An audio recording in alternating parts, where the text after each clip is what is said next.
నమస్తే, welcome to film beat. నేను మీ Anusha. Mega brother MLC Nagababu రాజకీయ భవితవ్యం ఏమిటి అన్న దానిపై ఇప్పుడు పెద్ద ఎత్తున చర్చ జరుగుతోంది. వాస్తవానికి ఈ పాటికే నాగబాబు రాష్ట్ర మంత్రి పదవిని ఎంజాయ్ చేస్తూ ఉండాలి. అయితే ఉన్న ఒకే ఒక బెత్తు కోసం మార్పులు చేయడం కంటే అన్ని మార్పులు ఒకేసారి చేస్తే బెటర్ అని కూటమి పెద్దలు భావిస్తున్నారట.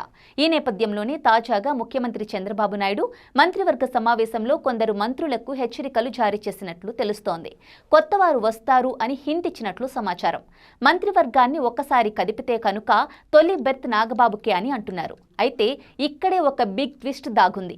అదేంటి అంటే మంత్రివర్గంలోకి నాగబాబుని కాకుండా బీజేపీ నుంచి మరొకరిని అకామిడేట్ చేయాలని కేంద్రం నుంచి ఒత్తిడి వస్తోందట. దానికి బదులుగా ఏపీ నుంచి కేంద్రంలో మరొకరికి ఛాన్స్ ఇస్తామని బీజేపీ పెద్దలు డీల్ మాట్లాడే ఆలోచనలో ఉన్నారని తెలుస్తోంది. అలా కేంద్ర మంత్రివర్గంలోకి ఏపీ నుంచి ఒకరికి ఆఫర్ ఇస్తున్నారని అంటున్నారు. దాంతో ఇప్పుడు ఆ పదవి కోసం టీడీపీ జనసేనలో పోటీ నడుస్తోందా అన్న ప్రచారం సాగుతోంది.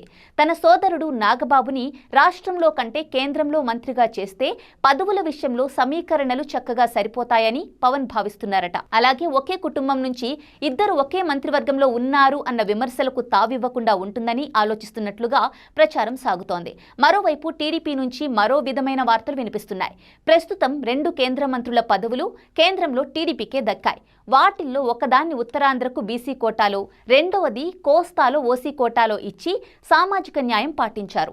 ఇప్పుడు 3వ మంత్రి పదవి అవకాశం తీసుకొని రాయలసీమ నుంచి ఒకరికి ప్రాతినిధ్యం కల్పిస్తే ప్రాంతీయ సమీకరణలు సరిపోతాయని భావిస్తున్నట్లుగా చెబుతున్నారు.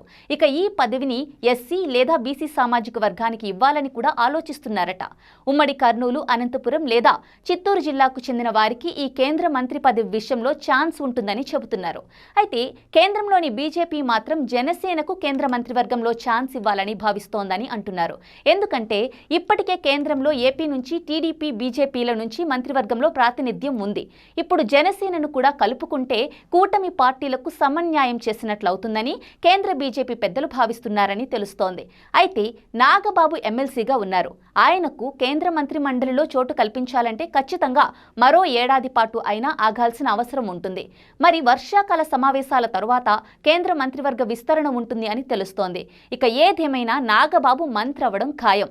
అది కేంద్రమా రాష్ట్రమా అన్నదే ఇప్పుడు సస్పెన్స్గా మారింది.